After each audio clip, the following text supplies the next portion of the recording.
Today I am in a Mini Countryman and I'm going to show you how to turn on and off the parking brake in this particular Mini Countryman.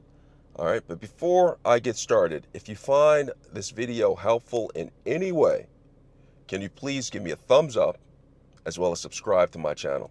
I'll appreciate it tremendously. So I'm inside of my vehicle, inside of the Mini Countryman. And what I'm going to do to turn on the parking brake is first, my vehicle is on, as you can see. I'm going to press down on the brake with my foot. The foot brake, I'm going to press down on it, which I'm doing right now. Then I'm going to come to the center console right here. And you see this center console right here? There is a button that says P on it, okay? My vehicle's currently in park. And in order to apply it, my foot still on the brake, I'm going to lift up on that, and the parking brake is engaged, and you can see right here.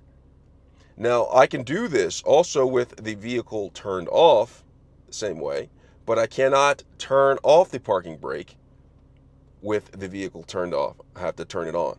Okay, so it is currently in the parking brake on, indicative of that park sign right there. Now to turn the parking brake off, my foot's still on the brake, vehicle still in park, and I'm going to come over here and I'm going to take my finger and press down on it, and it releases the parking brake, and it's indicative that on the screen right here there is no more parking sign for the parking brake to be on. Okay, so that is one way how to turn on and off the parking brake. For more detailed instructions, refer to your owner's manual, because those are the precise instructions of how the manufacturer wants you to turn on and off the parking brake. This is just a general guide. I hope this video was helpful. Thanks a lot for watching.